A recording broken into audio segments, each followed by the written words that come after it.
105,8 Radio Sip FM, inspirasi keluarga Anda.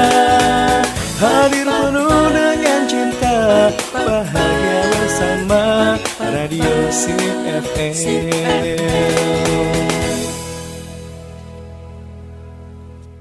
Bismillahirrahmanirrahim. Assalamualaikum warahmatullahi wabarakatuh. 105,8 Radio Sip FM, inspirasi keluarga Anda. Selamat malam keluarga Sip dimana saja berada. Mudah-mudahan selalu dalam lindungan Allah Subhanahu wa Ta'ala. Amin amin ya rabbal alamin. Dan kembali lagi nih kita bertemu dalam spesial program Dakwah Tuna. Dan biasanya setiap hari Rabu ini kita akan selalu bersama Ustadz Nanda Andika Yufa'asi dan dipandu oleh sahabat Sena Famil Fatih dari jam 20.30 hingga 21.30 dengan pembahasan kajian kitab fikih, munakahat atau pernikahan.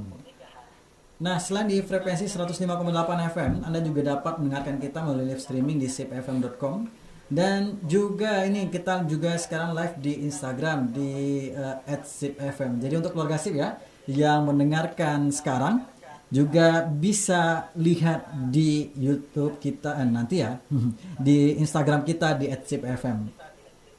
Jadi keluarga Sip yang bertanya, menanggapi dan ingin berbagi seputar topik kita di malam hari ini, bisa atensi juga ya di Instagram kita yang sudah banyak bergabung ya di Instagram kita.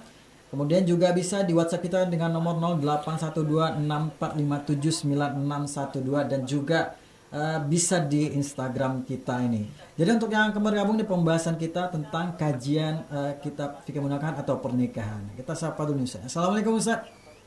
Waalaikumsalam warahmatullahi wabarakatuh. Gimana kabarnya malam hari ini Ustaz? Alhamdulillah bikhair, sehat. Alhamdulillah. Ini dari sekian banyak pembahasan dakwah tuna, sepertinya ini yang paling ditunggu-tunggu anak muda nih Ustaz ya. Karena pembahasan kita kali ini adalah kitab fikih munakahat atau pernikahan.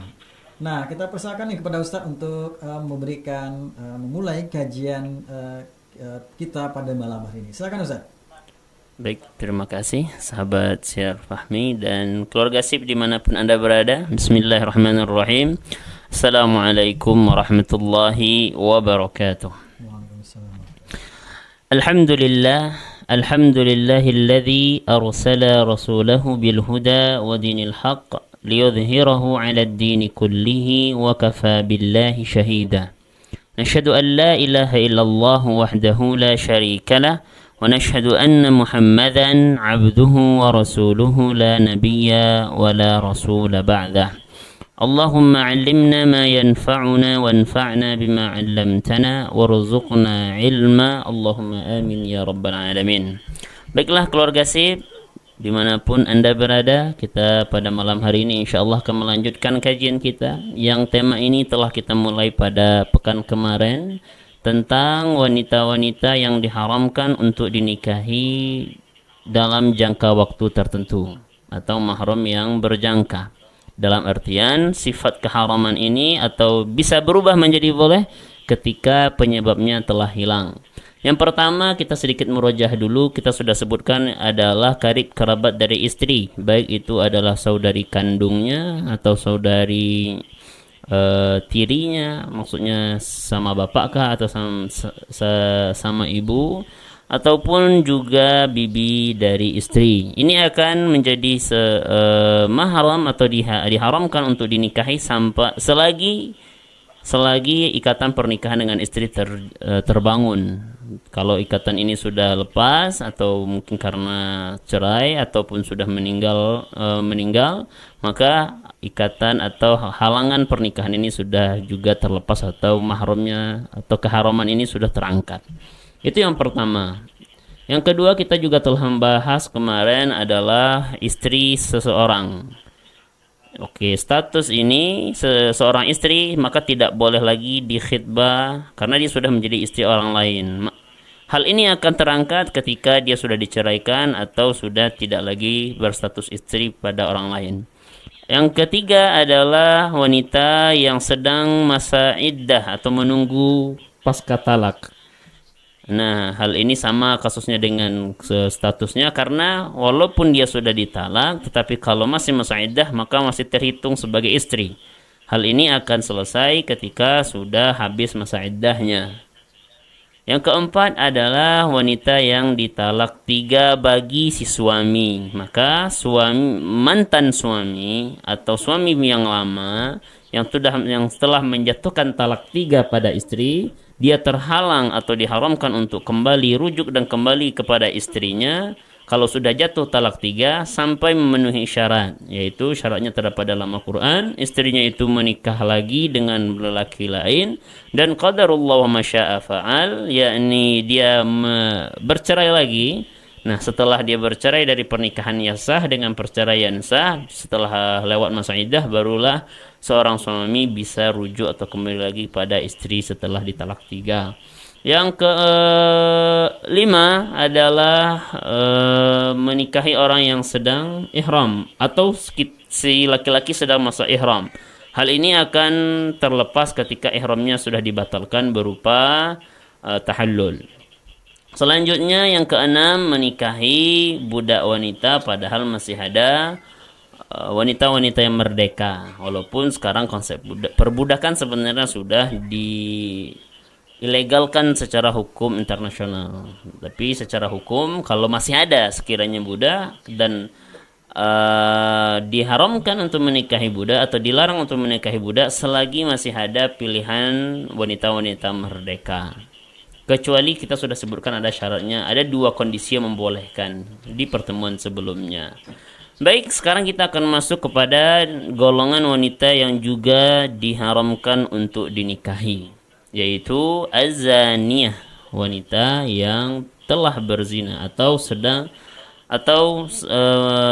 pelaku perbuatan zina atau fahisyah. Sebagaimana dikatakan, hal ini bagi laki-laki tidak halal bagi laki-laki menurut keterangan ulama yang dikutip oleh Said Sabiq dalam kitab Fiqh Sunnah, untuk menikahi wanita yang belum taubat dari zinanya atau masih terbiasa berbuat zina. Nauzubillah kalau ada yang seperti itu, maka seorang laki-laki diharamkan, tidak boleh menikahi atau memilih wanita yang seperti itu. Hal ini juga berlaku sebaliknya. Bagi si wanita juga tidak boleh menikah dengan laki-laki yang hobi berzina, tidak boleh. Kecuali, nah ini akan terangkat, maksudnya akan dibolehkan walaupun ini tidak disarankan, tapi secara hukum ini akan terangkat ketika sudah terjadi taubat. Nanti yang kita bahas sedikit bagaimana taubatnya penzina yang masuk kategori dibolehkan. Karena barang siapa yang terjebak dalam zina, dia tidak boleh menikah kecuali dengan penzina saja. Begitu juga kecuali dengan setelah melaksanakan taubat. Hal ini apa landasannya? Landasannya itu terdapat dalam Al-Quran, yang mana dalam pernikahan Allah menjadikan kesucian atau jauh dari maksiat zina sebagai syarat yang harus dipenuhi oleh kedua calon mempelai, baik laki-laki maupun perempuan, sebelum menikah. Sebagaimana Allah Subhanahu wa taala pernah berfirman, "Al-yawma uhilla lakum at-thayyibat wa ta'amul ladzina utul kitaba hillul lakum wa ta'amukum hillul lahum." Di mana letaknya? Dalam firman Allah, sambungan ayat ini, wal muhsanatu minal mu'minat, adalah wanita-wanita yang terbebas atau suci dari kalangan wanita mukminat. Wal muhsanatu minal ladzina utul kitab. Di sini ditekankan wal muhsanat. Lalu, idza ataytumuhunna ujurahunna muhsinina ghayra musafihin wala muttakhidhi akhdan. Maknanya apa? Allah Subhanahu wa taala menjadikan atau telah menghalalkan yang baik-baik bagi orang beriman. Dan yang menghalalkan yang baik-baik dari makanan ahli kitab, yaitu dari makanan Yahudi dan Nasara. Ini tidak ada kaitannya, cuman ini lebih kurang makna ayat tersebut. Dan Allah juga telah menghalalkan maksudnya menikahi wanita-wanita yang terbebas dari maksiat zina, baik itu dari kalangan wanita merdeka mukminat. yang beriman, ataupun wanita-wanita yang terbebas dari maksiat zina atau fahisyah dari kalangan ahli kitab. Seperti itu. Dan begitu juga dituntut bagi si laki-laki juga dalam keadaan harus suci atau terbebas dari maksiat zina. Yang kedua ayatnya adalah fankihuhunna biidzni ahlihinna wa atuhunna ujurahunna bil ma'ruf muhsanat. Ditekankan muhsanat atau afifat atau orang yang terbebas dari perzinahan. Padahal ini ayatnya bercerita tentang menikahi budak perempuan. Budak perempuannya harus budak yang terbebas dari maksiat zina, bukan dikenal sebagai orang yang sering berzina. Ghaira musafihat, maksudnya bukanlah para penzina. Yang ketiga, yu'ayyidu hadha ma jaa sarihan fi qoulillah ta'ala, yang lebih jelasnya ada dalam surat An-Nur ayat ketiga, az-zani la yankihu illa zaniyatan aw musyrikah. Coba di sini Allah menegaskan laki-laki yang terbiasa berzina atau penzina laki-laki tidak menikah kecuali dengan penzina perempuan atau non-muslim perempuan. Wazaniyatu la yankihuha illa zanin aw musyrik, dan perempuan yang berzina tidak menikah kecuali dengan laki-laki penzina atau non-muslim. Wa hurrima dzalika 'alal mu'minin, ditekankan oleh Allah diharamkan menikah dengan penzina laki-laki maupun penzina perempuan bagi orang-orang yang beriman mukmin. Wa ma'na yankih di dalam ayat ini diartikan dengan ya'qid. Jadi yankih di sini diartikan dengan melakukan akad nikah, dalam artian para penzina laki-laki tidak melakukan akad nikah kecuali hanya dengan wanita penzina juga. Wa hurrima dzalik, maknanya adalah wa hurrima 'alal mu'min, maka diharamkan untuk orang yang mukmin yang terbebas alhamdulillah dari maksiat zina, an yatazawwaju man huwa muttasifun bizina atau bisyirk. Diharamkan untuk orang beriman untuk menikahi laki-laki atau perempuan yang terjebak dalam perzinaan atau masih berada dalam kemusyrikan. Ayat ini juga dilarang, menjelaskan tentang larangan menikahi non-muslim atau larangan menikah beda agama yang sudah diakui sebenarnya dalam hukum negara kita. Walaupun terjadi perdebatan, ada ternyata beberapa kali kasus nikah beda agama disahkan di negara kita. Tapi secara hukum asli, sepengetahuan kami itu dilarang secara hukum agama dan hukum negara. Oke, yang selanjutnya kita ambil dalil hadis. Nabi SAW pernah bersabda dalam sebuah hadis yang diriwayatkan tentang sahabat Nabi yang diriwayatkan oleh Amr bin Shu'aib. Amr bin Shu'aib yang mendapatkan hadis ini dari ayahnya, dan ayahnya mendapatkan hadis ini dari kakeknya, bahwasanya salah seorang sahabat pernah dulu yahmil usara di Makkah, mendapatkan tawanan dari Mekah. Wa kana bi Makkah baghi, tapi perempuan ini ternyata di Mekah adalah penzina. Yuqalu laha inaq, mungkin anggaplah namanya inaq, seperti itu. Wa kanat sadiqatuhu, ya dulunya ini ternyata pacarnya atau sebagainya. Qala faji'tu Nabi sallallahu alaihi wasallam, maka orang ini berkata, saya sudah mendatangi Nabi.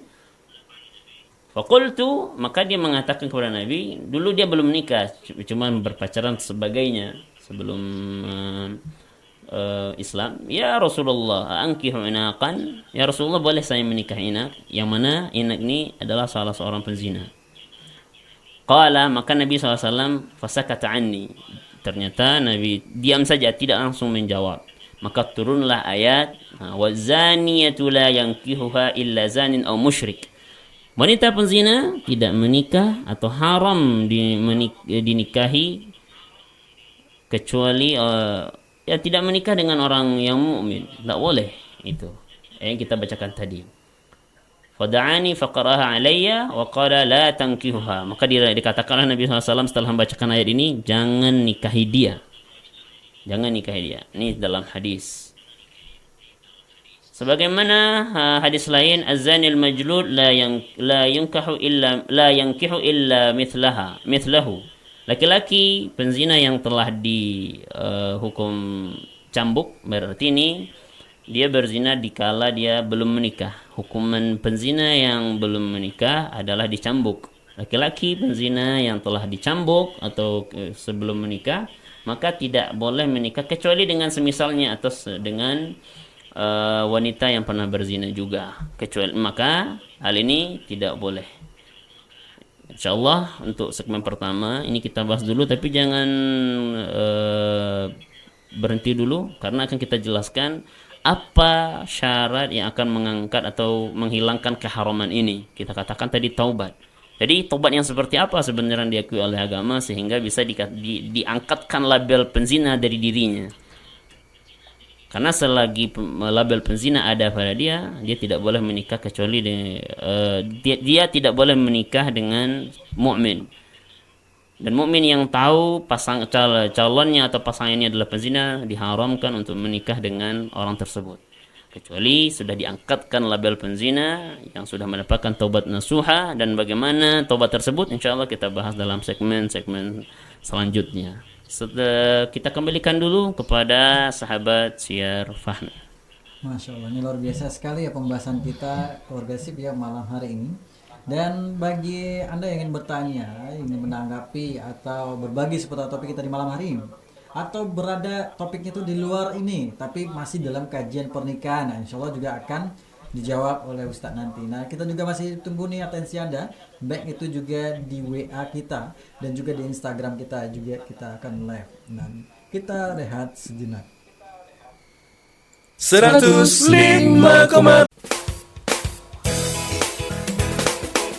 105,8 Radio Sip FM, inspirasi keluarga Anda. Hadir penuh dengan cinta, bahagia bersama Radio Sip FM.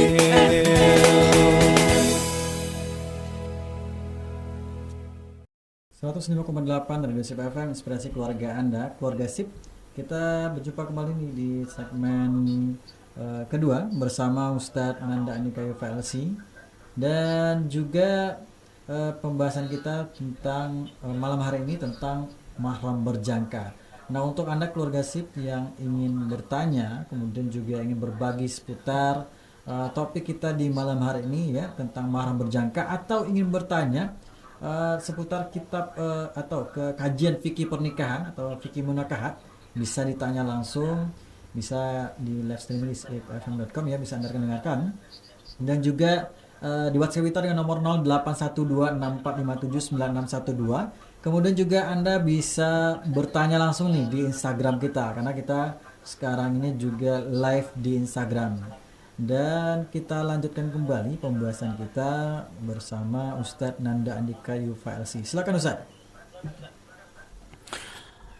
Terima kasih sahabat Syiar Fahmi dan sahabat dan keluarga Sip dimanapun Anda berada. Kita sambung pembahasan kita tentang pernikahan orang yang pernah berzina. Dan kita sadar pada zaman sekarang ternyata perzinahan salah satu masalah terbesar yang dihadapi bagi masyarakat ataupun bagi remaja-remaja muslim kalau tidak hati-hati dengan perkembangan zaman. Karena itu hal ini Islam sangat melarang dengan yang namanya perzinaan. Maka ini harus hati-hati baik bagi remaja muslim maupun bagi keluarga. Di antara kewajiban keluarga, dan kita ingatkan pada diri kita sendiri dan juga pada yang mendengarkan dengan baik, bahwasanya di antara kewajiban keluarga tentu menjaga anggota keluarganya, terutama bagi si bapak menjaga anak-anaknya dari terjebak dalam penzinaan. Karena itu jugalah dalam Islam berpacaran atau yang sejenisnya, berduaan dengan perempuan itu sesuatu yang dilarang, karena akan berefek atau membuka peluang masuknya waswas setan sehingga terjebak dalam maksiat yang besar atau maksiat yang memiliki dosa ancaman dan ancaman yang besar berupa perzinaan. Sebagaimana yang kita bahas, ternyata dalam ayat tadi di sini ada disamakan hukum antara menikahi orang penzina dengan orang musyrik. Akan kita bahas apa sih sebenarnya kesamaan atau sifat yang sama antara penzina dengan musyrik. Oke. Maka di mana letak samanya? Hal ini bisa kita lihat bahwasanya muslim yang baik, yang dekat dengan Quran, beradab dengan adab Quran, mengikuti sunnah Rasulullah sallallahu alaihi wasallam, tidak mungkin dia bisa hidup dengan wanita yang masih menyandang atau berstatus penzina. Tidak mungkin dia bisa hidup dengan istri yang berstatus sebagai penzina dengan kehidupan yang aman dan berkeluarga yang nyaman.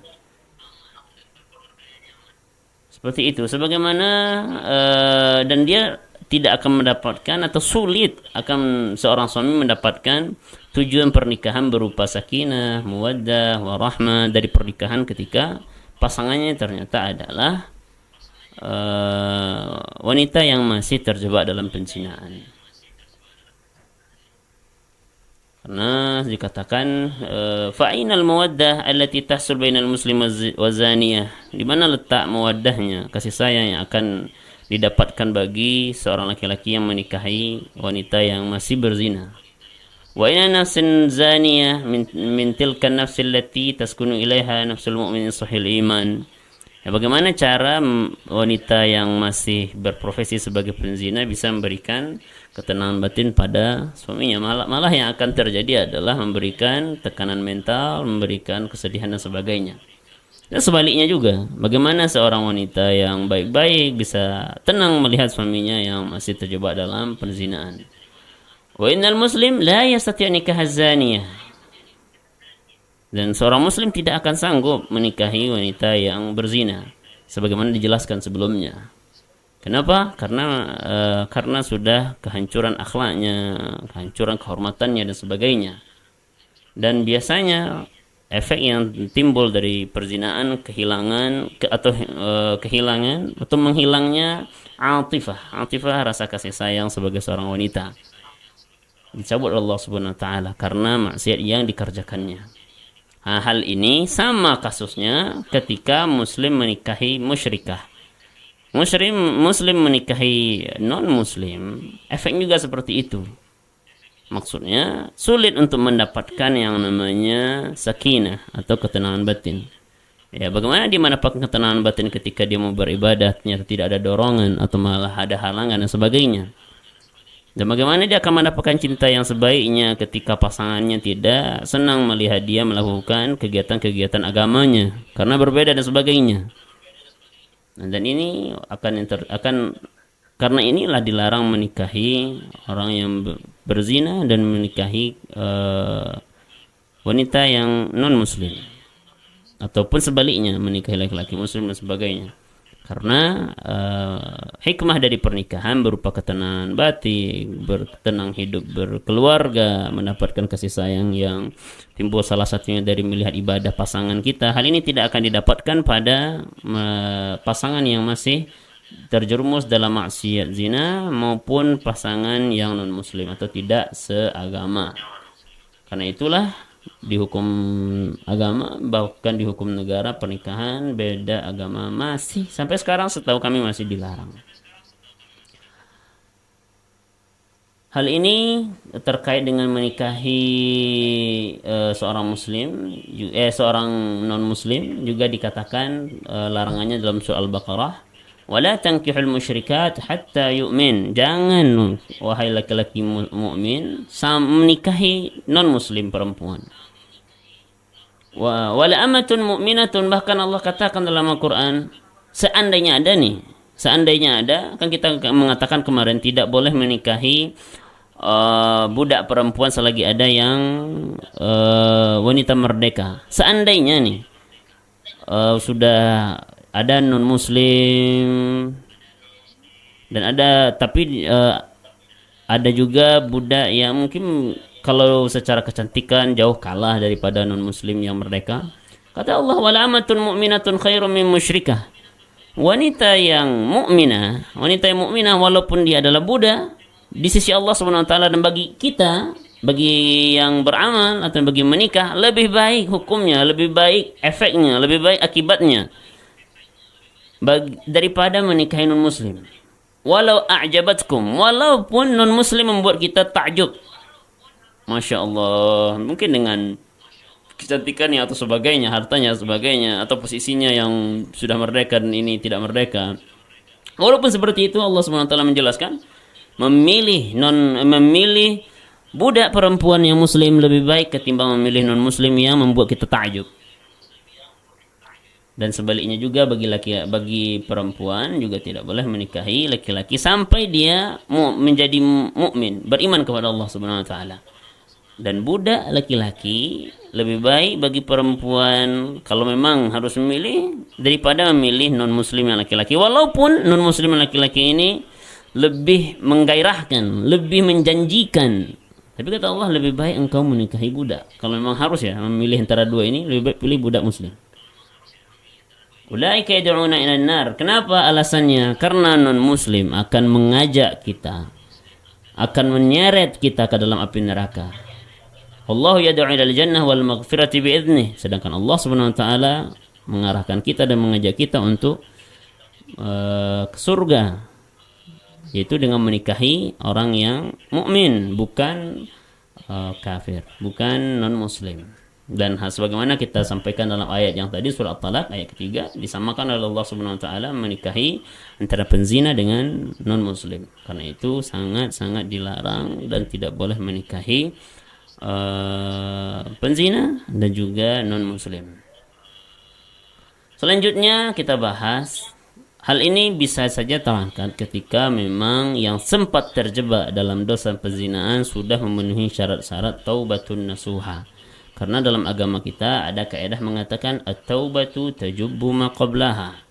Taubat yang sebenar-benar taubat, yang memang meninggalkan segala bentuk dosa yang pernah dilaksanakan di masa lalu, hal ini bisa menghapus kesalahan dan dosa dia yang pernah dibuat di masa lalu. Termasuk hal ini dalam perzinahan, walaupun tidak ringan. Taubat bagi penzina tidaklah ringan. Maka jangan sekali-kali mencoba memasuki atau terjebak dalam dosa perzinahan. Fa in taba kullun minaz-zani waz-zaniyah taubatan nasuha, kalaulah baik si perempuan maupun laki-laki penzina sudah benar-benar bertaubat kepada Allah dan meninggalkan perzinahan, meninggalkan segala sesuatu yang mendorong untuk perzinahan, meninggalkan segala benda yang mengajak pada perzinahan dan sebagainya. Dengan cara apa? Pertama, istighfar, memperbanyak minta ampun kepada Allah Subhanahu wa taala. Memang dengan ketulusan hati menyadari dia sudah mengotori dirinya sendiri dengan penzinaan dan minta ampun kepada Allah, menyesali perbuatan dia. Wan nadam, menyesali apa yang terjadi, bukan malah sebaliknya. Berbangga dengan sesuatu yang pernah diperbuat dalam konteks perzinaan ataupun yang mendekati. Karena dalam Al-Qur'an bukan hanya berzina dilarang Allah Subhanahu wa taala, wala taqrabuz zina. Jangan dekati perzinaan. Berupa mungkin ini bisa kita katakan masuk konteks pacaran, berpelukan dan sebagainya. Ketika terjadi hal seperti ini, memang harus minta ampun kepada Allah Subhanahu wa taala dan menyesal. Jangan malah mengatakan ya bahagia, senang, sudah bisa berpelukan, sudah bisa berpacaran dan sebagainya. Ini berarti tidak mau taubat. Memang yang orang yang benar-benar taubat menyesal dengan sesuatu yang pernah dia perbuat dan ingin berubah, sebenar-benar berubah. Wal iqla' 'anidz dzanbi, dan memang berlepas diri dan meninggalkan dosa tersebut, tidak mendekati lagi, tidak mencoba bermain dengan api perzinahan lagi, tidak mau terjebak dalam maksiat perzinahan lagi. Wasta'nafa kullu minhum hayatan nadhifah, dan memang hidup dengan kehidupan yang bersih, jauh dari dosa perzinahan. Nah, inilah berapa lama kita bisa melaksanakan syarat-syarat ini sampai memang layak kita dikatakan tidak lagi disematkan sebagai penzina di sisi Allah Subhanahu wa taala. Nah, ini taubat yang harus dipenuhi, syarat harus dipenuhi oleh orang yang pernah terjebak dalam dosa perzinahan. Dan juga wa mubarratan minal itsm, dan harus terbebas dari dosa zina ini, enggak ada lagi kaitannya. Wa mutahharatan minad danas, dan harus membersihkan dirinya dengan baik. Pergaulan yang tidak baik harus tinggalkan. Sebab-sebab yang mengarahkan pada perzinahan harus tinggalkan. Memang menutup buku. Maksudnya bab perzinahan, bab maksiat, bab perpacaran sudah ditinggalkan sejauh-jauhnya. Jangan malah nanti ya takut kehilangan teman, yang padahal teman ini membawa kita dalam pacaran, perzinahan, pelukan dan sebagainya, takut dijauhi dan sebagainya. Hal ini berarti belum mau tobat. Yang memang benar-benar taubat, dan ini tidak mungkin bisa terjadi cuma dalam semalam 2 malam. Bagaimana cara kita menyesal dengan sebenar-benar penyesalan karena cuma terpaksa karena mau menikah dengan wanita yang baik-baik? Tidak bisa. Hal ini tidak akan terwujud. Maka syarat-syarat ini membutuhkan waktu untuk dikabulkan Allah Subhanahu wa taala setelah memang dipenuhi dengan sebaik-baiknya. Fa innallaha yaqbalu taubatahuma. Kalau memang sudah terpenuhi, insyaallah Allah Subhanahu wa taala akan menerima taubatnya.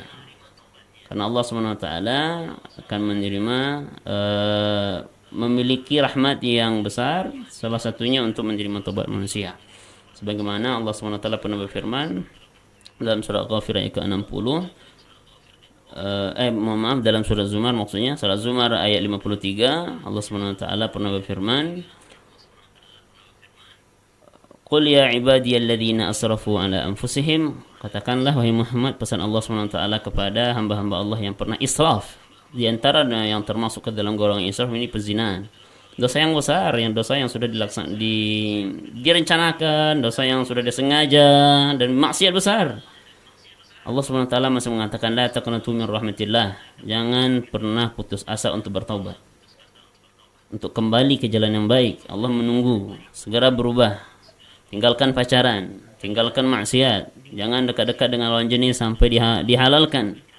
Sebagainya. La taqnatu min rahmatillah. Innallaha yaghfiru dzunuba jami'ah. Allah mengampuni segala jenis dosa. Kalau memang serius, bukan hanya karena terpaksa. Mentang-mentang ada kita mau mendekati seorang wanita yang baik-baik, kita terjebak dalam dosa perzinahan sebagainya, terpaksa berbuat baik. Tidak, memang berasal dari lubuk hati sendiri kita mau berubah, kita mau menghilangkan segala jenis dosa yang pernah kita perbuat dan menanggung segala akibat yang pernah kita dari perbuatan yang pernah kita laksanakan tanpa melarikan diri dan sebagainya. Maka dikala itu barulah bisa kita layak untuk mendapatkan ampunan dari Allah, mendapatkan diterima taubat dari Allah. Dikala itulah terangkat keharaman ini.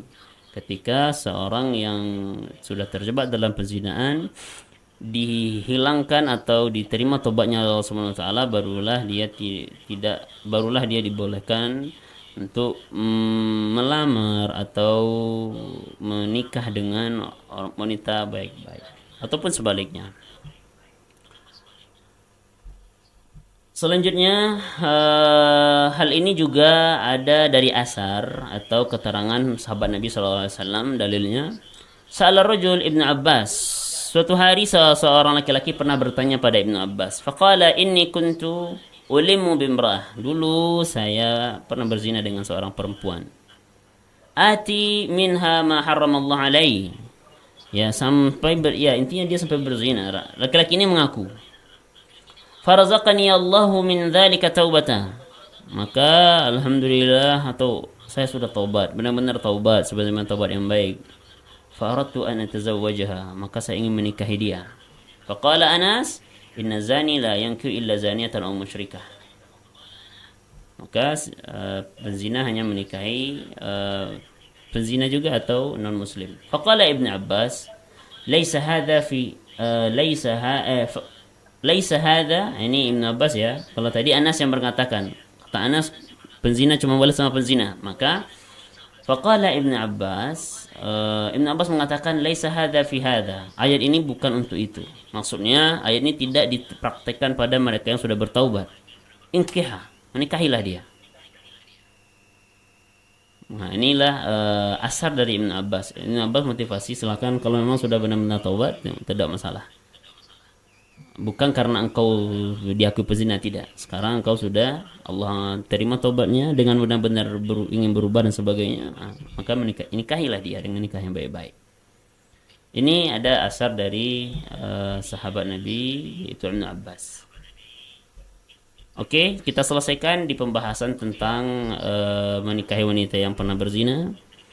Kita lanjutkan kepada wanita yang selanjutnya, wanita yang ke jenis golongan wanita yang ke-8, yaitu menikahi wanita yang pernah melakukan li'an kepada suaminya.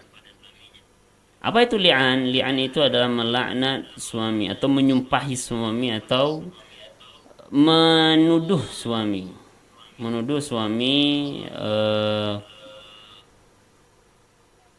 kalau suami tersebut pernah berzina, atau sebaliknya, menuduh istri kalau istri tersebut pernah berzina. Nah, saling melaknat ini atau saling menyumpahi seperti ini atau saling menuduh seperti ini, maka tidak boleh menikah lagi.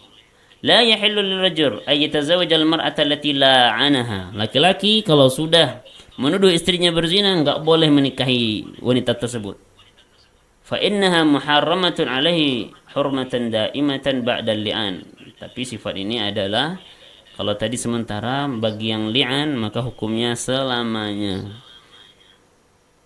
Selamanya enggak boleh menikah lagi. Jadi kalau ada suami istri, ada rasa istrinya selingkuh atau suaminya selingkuh, hati-hati. Tidak boleh sembarangan nuduh, bahkan sampai meli'an. Tentu li'an ada gambarannya dalam surat Nur.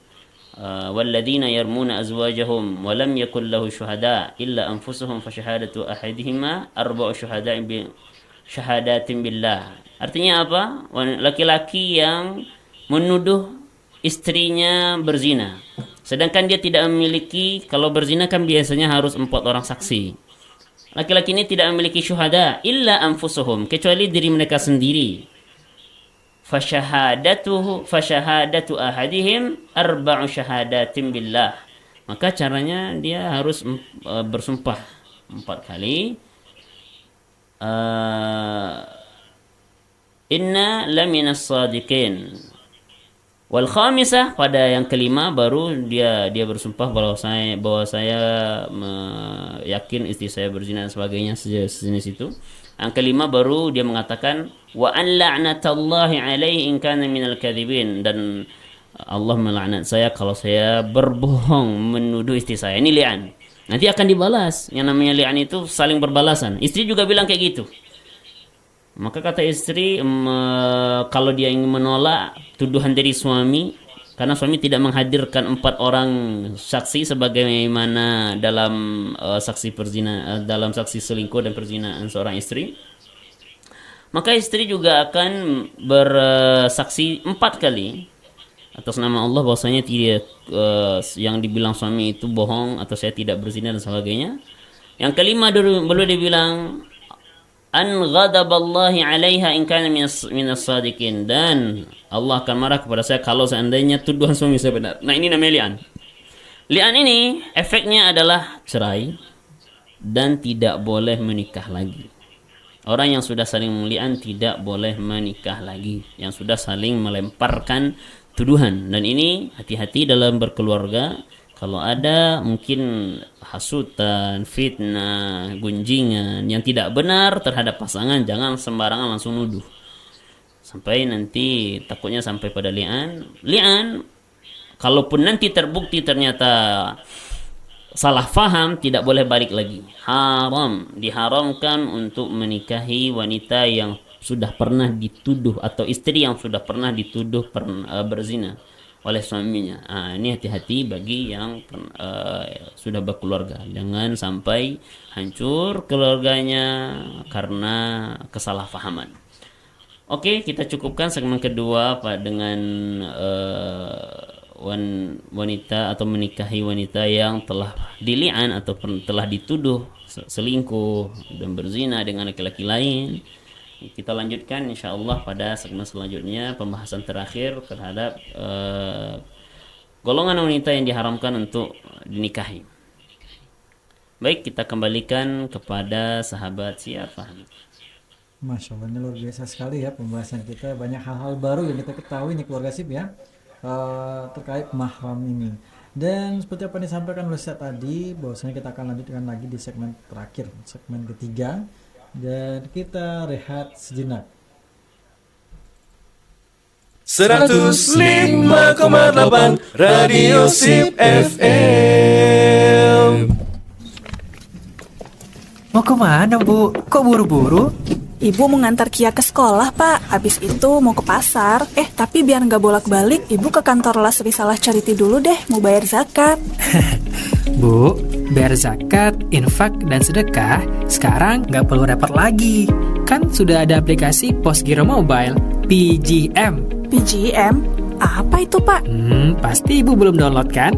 Nih Bu ya, kita bisa bayar zakat, infak, dan sedekah kapan saja dan di mana saja dengan kemudahan aplikasi Posgiro Mobile. Download dulu aplikasinya di Play Store. Kalau mau bayar zakat, infak, dan sedekah, tinggal scan QR PJM Las Risalah Charity dan klik donasinya. Nah, gampang kan, Bu? Oh, gitu ya, Pak? Iya, jadi Ibu nggak perlu repot lagi ke kantor Las Risalah Charity.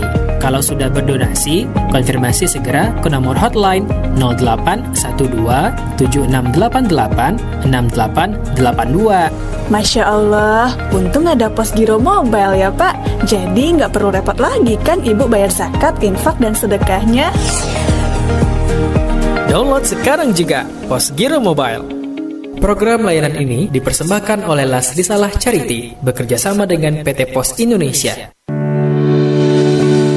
Sekarang akikah udah gampang banget, gak perlu ribet mikirin beli kambing di mana dan siapa yang mau masakin. Ada Khaira Akikah, mulai dari 1,8 jutaan kamu udah bisa akikah terima beres. Sudah termasuk kambing akikah berkualitas. Akikah siap saji dengan menu olahan super lezat dan tidak bau amis. Sesuai syariah dan higienis, terjamin halal dan thoyyib. Bonusnya foto atau video hewan saat penyembelihan dan diantar tepat waktu. Insya Allah Khaira Akikah membantu proses awal hingga siap saji dan siap bagi. Ayo ayah bunda yang mau akikah putra-putrinya di Khaira Akikah aja. Yuk pesan sekarang, hubungi kami di 0813 7447 4178 atau kunjungi kantor kami di Komplek TK Arisalah, Jalan Air Dingin RT 05 RW 9 Pesantren Arisalah atau Pemandian ABG Balai Gadang, Koto Tangah, Padang, Sumatera Barat. Akikah nggak pakai ribet, ya Khaira Akikah solusinya.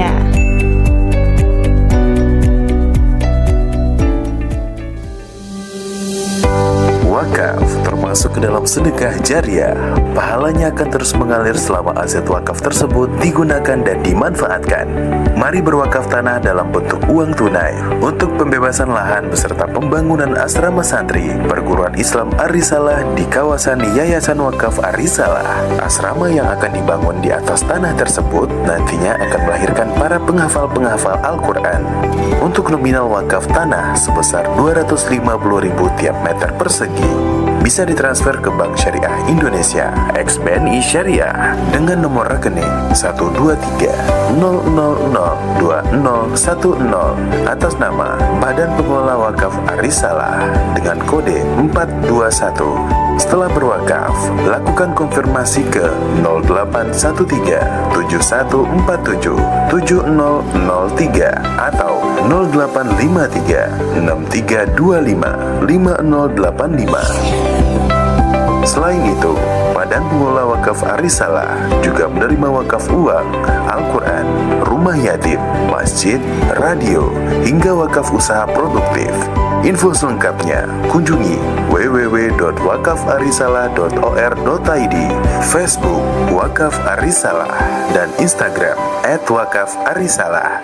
Ayo berwakaf, abadikan harta dengan berwakaf. Uni, bungkui pisang crispy cie, jus mangga 2. Pergedelku nambah 2. Sabanta ya Uni. Rancak-rancak kemasan jualan Uni mah. Plastiknya macam-macam pula modelnya nih ha. Ini beli di tempat langganan Uni, di Frida Plastik, lengkap di situ. Yubana tuh. Penuhi kebutuhan plastik Anda dengan berbagai macam ukuran dan kebutuhan untuk warung dan swalayan, kemasan makanan dan minuman, karung plastik untuk pertanian dan perkebunan, serta kebutuhan medis dan rumah sakit. Frida Plastik menerima keagenan atau mitra untuk wilayah Sumatera Barat dan melayani pengiriman dalam Kota Padang. Frida Plastik, Jalan Raya Bypass Kilometer 7, depan SPBU Pisang, Kecamatan Pauh, Kota Padang. Atau Jalan Jawa Dalam, nomor 34 Kampung Jauh, Kecamatan Padang Barat, Kota Padang. Nomor layanan 0852 6321 0919 atau cek Instagramnya @tokoplastikfrida. Frida Plastik, penuhi kebutuhan plastik Anda. 105,8 Radio Sip FM.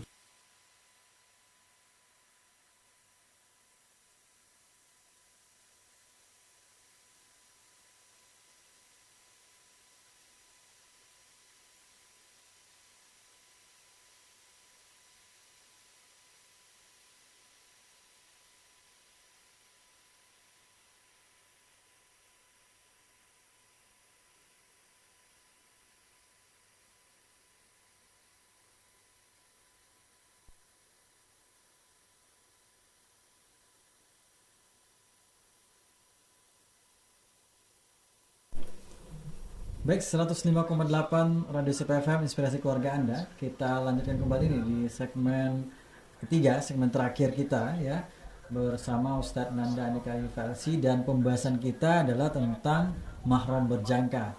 Nah Ustadz, silakan Ustadz dilanjutkan kembali kajian kita di malam hari ini. Terima kasih sahabat Syiar Fahmi dan keluarga Sip dimanapun Anda berada. Di segmen terakhir ini kita akan melanjutkan dua golongan lagi wanita yang diharamkan untuk dinikahi, yaitu kita sudah menyinggungnya sebelumnya, diharamkan menikahi penzina, juga diharamkan menikahi non-muslim.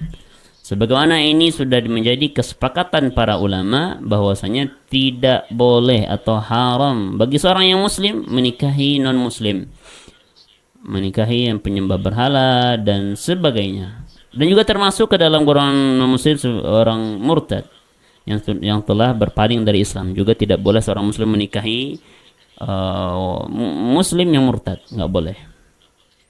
Hal ini sebagaimana kita bacakan ayat tadi, wala tankihul musyrikati hatta yu'min. Janganlah seorang laki-laki menikahi wanita perempuan sampai dia beriman, dan sebaliknya juga, dan tidak boleh pula menikahkan seorang laki-laki non-muslim dengan wanita muslimah, makanya tidak boleh. Oke, kita melanjutkan pembahasannya kepada yang kelompok terakhir, yaitu menikahi lebih dari 4 orang. Kita mengetahui bahwasanya dalam agama kita memang boleh ta'addud atau boleh poligami dengan syarat adil, tapi itu ada batasannya. Maka yuhram 'ala rajul ayajma fi ismatihi akthar min 4 zawjat. Haram hukumnya kalau poligami lebih dari 4 orang fi waqtin wahid, maksudnya langsung berlima, 6 atau 10, itu larang. Id inna fil 4 kifayah wa fi ziyada alaihi tafwit al ihsan. Karena kalau 4 itu ada potensi untuk adil, tapi kalau lebih itu akan menghilangkan sifat baiknya. Nah, itu akan bahaya. Itu tidak dibolehkan. Itu sudah batasnya. Dan Allah Maha tahu memberikan hukum kok 4 cuman, nggak boleh lebih. Dan itu pun dengan syarat yang ketat, yaitu berupa adil, bisa adil sesama istri. Tapi kalau tidak bisa adil, maka kata Allah dalam Quran 1 cukup. Nah, tapi kalau itu dia. Fa in khiftum alla ta'dilu fawahidatan. Kalau seandainya takut tidak bisa adil rasanya, cukup 1. Jangan poligami. Itu ditekankan pada hal itu. Wad dalil 'ala dzalik, dan dalil kalau terbatas hanya 4 yang kita bacakan tadi. Wa in khiftum alla tuqsitu fil yatama fankihu ma taba lakum minan nisa. Silakan menikahi wanita mathna, baik berdua ataupun bertiga ataupun berempat. Berhenti di sana dengan syarat fa in khiftum alla ta'dilu. Kalau takut tidak bisa adil, fawahidatan, cukup 1 saja. au ma malakat aymanukum, dan ditambah dengan budak. Tapi sekarang sudah kita jelaskan bahwasanya perbudakan sudah menjadi sesuatu yang ilegal. Alasannya dzalika adana alla ta'ulu. Hal ini baik menikah mempoligami jadi 4 orang maupun hanya 1 orang karena takut tidak adil, ini adana alla ta'ulu. Lebih besar potensinya untuk engkau bisa agar tidak berbuat zalim. Ini dia. Makanya dibatasi hanya boleh pada 4 orang. Hal asbabun nuzul, atau apa yang terjadi, atau apa yang menjadi penyebab apa hadis ayat ini turun. Hal ini ketika Ibunda Aisyah ditanya, ketika annahu sa'ala Aisyah zaujatan Nabi SAW an qaulillah, ketika Ibunda Aisyah ditanya tentang ayat tersebut, wa in khiftum alla tuqsitu, maka Ibunda Aisyah menjelaskan, ya ibnu ukhti fi hiya latama takunu fi hijri waliha fatasharakahu fi mali fayu'jibuhu malahu wa jamalahu fayuridu waliyuha an yatazawwajaha bighairi an yaskut fi sadaqiha fayu'tiha mithla ma yu'tiha ghair, dan seterusnya dalam hadis, illa an yuqsitu lahun wa yublighuna bihim a'las sunnatihinna min as-sadaq wa amaru an yankihu ma taba lahum minan nisa siwahun. Qala al-Arwah, maka Urwah mengatakan, qalatil Aisyah thumma inna nas istaftau Rasulullah sallallahu alaihi wasallam ba'da hadhihi al-ayah fihin fa anzalallah wa yastaftunaka fin nisa, dan diturunkan surah An-Nisa ayat 127 dan seterusnya. Walladzi dzakarallahu annahu yutla alaihim fil kitabil ayatil ula allati qala Allah subhanahu wa ta'ala wa in khiftum alla tuqsitu fil yatama fankihu ma taba lakum minan nisa. Qalat Aisyah fil ayatil ukhra wa targhabun an tankihunna hiya raghbah ahadikum an yatimihim allati takunu fi hijrihim. Ini terjadi karena ada keinginan orang-orang yang merawat anak yatim yang di rumahnya, hina takunu qalilatul mal wal jamal, ketika anak yatim ini kurang, ya namanya yatim, kurang hartanya, kurang cantiknya dan sebagainya. Fanuhu an yankihu man raghibu fi maliha wa jamaliha min yataman nisa illa bil qis. Maka ayat ini juga menerangkan tidak boleh menikahi anak yatim yang memang secara mungkin hartanya kurang, kecantikannya karena tidak dirawat wajahnya juga kurang, dilarang menikahi kecuali illa bil qis, dengan adil. Dengan adil maksudnya maharnya diberikan, haknya diberikan. Kalau tidak sanggup ini enggak boleh. In kunna qalilatil mal, kalau anak yatim tersebut sedikit hartanya. Makna ayat ini secara umum bermakna anna Allah subhanahu wa ta'ala yukhatib awliya'il yatama. Di ayat ini dijelaskan Allah menyuruh para wali anak yatim, yaitu orang yang merawat anak yatim, fayaqul idza kanatil yatima fi hujri ahadikum, kalau ada anak yatim yang dalam pengawasan kalian, wa tahta wilayatihi wa khafa alla yu'tiha mahra mithlaha, dan dia enggak yakin kalau dia yang menikahi dia tidak sanggup memberikan mahar yang selayaknya bagi anak yatim ini, maka dia nikahkan dengan yang maka dia cari wanita yang lain. Jangan anak yatim yang menjadi yang di bawah kekuasaan dia atau yang di bawah pengawasan dia. Kalau dia sebenarnya tidak bisa adil dengan anak yatim tersebut, cari wanita yang lain. Wanita ini kan masih banyak. Fa ahallallahu lahu min wahidah ila arba. Allah menghalalkan satu wanita sampai 4. Ya, maksudnya Allah juga menghalalkan poligami dengan syarat adil. Fa in khafa an yajur, kalau dia takut tidak bisa adil atau akan zalim seandainya menikah lebih daripada 1 orang, cukuplah 1. Fa wajaba alaihi an yaqtasir ala wahid. Dikatakan wajib hanya 1 orang. Kalau takut bakalan tidak adil, maka wajib hanya 1 orang. Wajib hanya 1 orang wanita atau hanya 1 orang istri ketika ada potensi pada diri kita, dan kita tahu, seorang laki-laki akan tahu dia bisa adil atau tidak. Maka ketika ini ada potensi besar untuk tidak adil, maka wajib, sebagaimana diterangkan oleh Syekh Sabit ini, wajib cukup hanya 1 orang. Itu lebih kurang makna ayat tersebut. Dan dalam ayat ini dijelaskan haram menikahi lebih dari 4 bagi yang memiliki kemampuan untuk adil. Dan ini juga pernah di zaman Nabi SAW, ada seorang yang masuk Islam, ternyata dia menikahi 10 orang. Ada 10 orang istri. Kata Nabi, amsik, pertahankan 4 orang saja, otalik, dan talak atau ceraikan yang lain. Nah, seperti itu. Ini adalah golongan wanita yang selanjutnya, atau istri yang kelima contohnya. Nanti nggak boleh sampai memang mungkin diceraikan satu atau bercerai baru boleh. Ini dengan syarat, sekali lagi, hal ini dibolehkan dalam agama kita, syaratnya adil. Bagi yang takut tidak bisa adil, wajib hanya 1 orang saja. Dan inilah 10 orang wanita yang diharamkan untuk menikah. Rata-rata dia diharamkan secara berjangka atau dengan ada syaratnya. Ketika syarat terpenuhi dia menjadi halal, kecuali yang tidak ada syaratnya adalah mula'inah atau mula'anah, wanita yang telah dili'an.